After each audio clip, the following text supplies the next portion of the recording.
Hey, what's up? It's Brian and Ryan from IGN with some gigantic news for you. The previously PlayStation exclusive franchise, gone multi-platform, MLB The Show 2021 is coming to Xbox Game Pass at no additional cost on the same day as it's launching on PS5. Ryan, this is gigantic news. You're the biggest baseball fan I know by far. Let's break this down. Why is this such a big deal?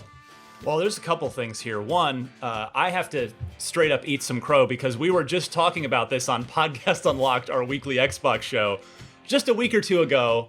And I was saying, there's no way it's coming to Game Pass because that would seemingly make Sony look bad. The value proposition of just having it as part of your subscription on Game Pass versus paying $70 for it on PS4 or PS5. There's no way. And so here I am. And the crow is delicious, Brian. It's like a box of Cracker Jack. It's so good. But so that's number one. But seriously, like, it's smart. And I think here's why Microsoft and MLB, the two of them, a brilliant move here, because this is a franchise that has been, as you said, it has been 15 years, a PlayStation exclusive franchise.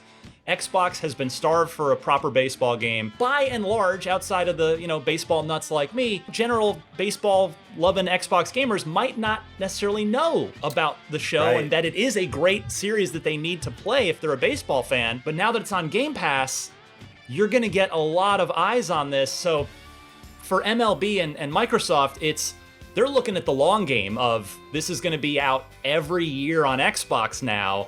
And so what better way to get people to give this a try and give it a look and get to know it on the Xbox side of things than to put it on Game Pass. I am so shocked in the very best of ways by this. And quite frankly, Brian, this is now, like, we've gone from the first party games, of which there just haven't been many yet for Xbox. Mm-hmm. Okay, they're day and date on Game Pass. They've been getting a lot of really interesting looking ID at Xbox games, which, yes, those are great, but they're not gonna like really move subscriptions for you necessarily, with all due respect to most of those games. But now you see Outriders, a big third-party multi-platform game, going day and date, day one into Game Pass. And MLB The Show, I mean, this is Microsoft beating Sony at their own game, literally, and with their own game. Like, this is awesome in so many ways.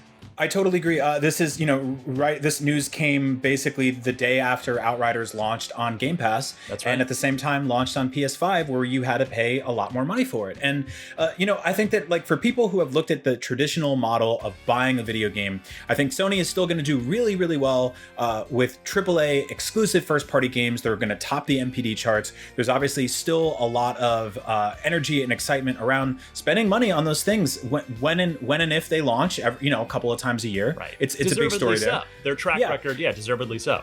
Absolutely. And like you said, Microsoft has done a really good job of sort of like building up their subscription service. I think that the thing that I keep thinking about here is that they are investing in Game Pass. They are investing in the long term of this. And the benefit to the gamers and the consumers right now is immeasurable. If you were, short on money, you're a college kid or something like that, even if you're old and, you don't want to throw a bunch of money, you got a lot of bills and stuff like that, we're all there. I would honestly suggest a Series X or a Series S over a PS5 currently. Like, I think that these sort of like machine gun scattershot of nonstop games coming to Game Pass every couple of days, it feels like there's a new announcement of just like a handful of more and more titles coming. Getting to play those things like MLB The Show for air quotes free, or as part of your subscription plan, which you can get for like $1 a month in most cases, versus $70, which is the most that we've seen games MSRP for a very long time, since I would say like the N64 era and stuff like that. It's no contest to me. It's no contest. And this is Microsoft making a lot of big strategic moves to get a lot of people on board. They're growing Game Pass as a service. They're putting it in more and more places. They're giving people access to a game like this. MLB The Show is a game that I wouldn't have spent $70 on as a completely casual baseball fan myself. Right. But to see it on Game Pass and just hop in and play it and give it a shot and see how it looks and how it plays, that's a no-brainer for me. It completely changes it. It's huge. This is a gigantic, gigantic get. And when you go in and play it, because it's on Game Pass, you're going to find, we haven't reviewed MLB The Show 21 yet, but if the last several years granted, really the last 15 years, but even more recently, the last few years are any indication, you're gonna find a simulation baseball game that's really, really good. And so then, boom, you're in, and you're going to be in for the next 5 years, the next generation. Yeah, totally.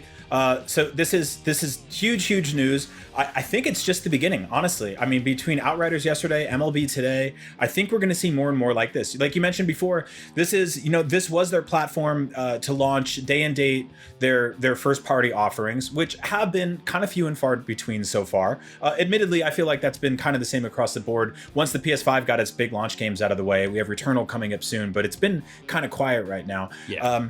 But now it's becoming a place where maybe we'll start to see more big AAA third-party games hit Game Pass on the same day that they hit PS5 for $70. Well, and that's just like, I see that being better and better. I also see this potentially and hopefully, ideally, putting a fire underneath Sony's ass, sort of streamline their services a little bit. They have PS Now, which is sort of in the corner of their business model. Right. I don't think enough people are using it right now.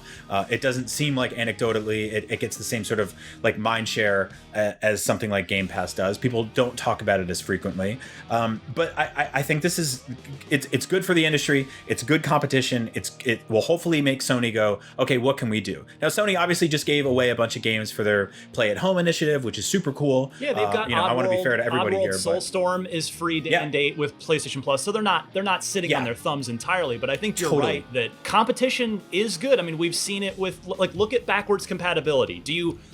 I think you can honestly say, if you really get honest with yourself, would Sony really be doing any of these backwards compatibility efforts if Microsoft hadn't spent the last 5 years building it up and really dragging them into it, kicking and screaming? Yeah, that's exactly it. And I mean, I've seen a lot of chatter on social media today about people being like, who cares? It's a baseball game.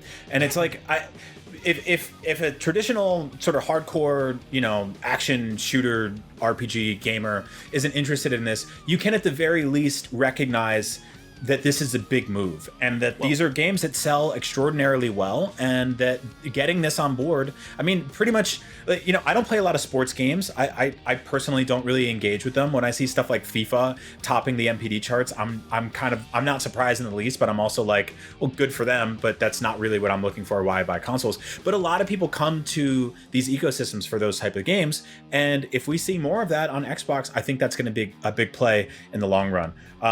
So yeah, I think this is a big move. Let us know what you think in the comments. Game Pass to me just keeps getting better and better. Like we said before, there's plenty of ways to sign up for it. You can get it cheap. You can stream it on your phone at this point. Like it's been super fun. So yeah, for all things Game Pass and Xbox, and be sure to check out Ryan's weekly podcast, Podcast Unlocked, where we cover Xbox stuff all the time.